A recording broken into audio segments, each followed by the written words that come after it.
ஷைத்தான் இடது கரத்தால் தண்ணீர் குடிப்பவர்களுக்கு அவர் குடிக்கவில்லை, ஷைத்தான் அந்த நீரை பருகுகின்றான்.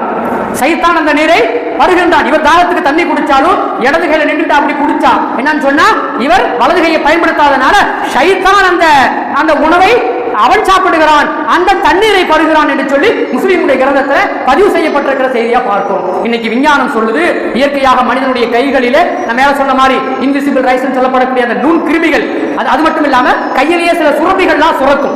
அது வலது கையில சுரக்கக்கூடிய அந்த சுரபி இருக்கிறது, அது நன்மை பயக்கக்கூடியதாக இருக்கு. விஞ்ஞானி இன்னைக்கு சொல்றான் வலது கையிலே சுரக்கக்கூடிய அந்த சுரபி நன்மை பயக்கக்கூடியதாக இருக்கிறது, இடது கையிலே சுரக்கக்கூடிய அந்த சுரபி அது தீங்கை விளைவிக்கக்கூடிய சுரபியாக இருக்கிறது. எனவே வலது கரத்தில் சாப்பிடுவதுதான் ஆரோக்கியமானது என்று சொல்லி விஞ்ஞானிகள் இன்னைக்கு சொல்லி இருக்கிறத பார்க்கிறோம். ரசூலுல்லாஹ் அன்னைக்கே சொன்னாங்க வலது கரத்தை நீங்கள் சாப்பிடுவதற்காக பயன்படுத்துங்கள் என்று சொல்லி.